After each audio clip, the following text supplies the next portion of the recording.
La la la la la. Uy, kaibigan ko yun ah. Mukhang parang malungkot ah. Pre, ba't parang malungkot mo ngayon? Oo nga eh. May problema ka ba? May konting problema lang. Alam mo kasi, siyempre magkaibigan tayo. Siyempre, kailangan tayong magtulungan. Di ba nga?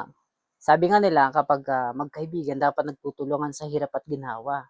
Hindi yung hindi mo sinishare yung problema mo. Naku, mahirap yan, pre. Baka ano isipin mo. Pagka ganun, may kaibigan ka naman, dito naman ako, kaibigan mo. Siyempre, kung may problema ka, sabihin mo sa akin para, no, dapat na ilalabas yung emotion, di ba? Di ilalabas mo yung damdamin na naiisip mo na dapat mailabas mo yun. Gusto kong sabihin, dapat mailabas mo, hindi yung kinikimkim mo lang. Ano ba, ano bang problema mo? Ano bang maitutulong ko? Pwedeng pa utang. Teka, may, may importante pala akong pupuntahan ngayon. Sabi ko na nga ba eh.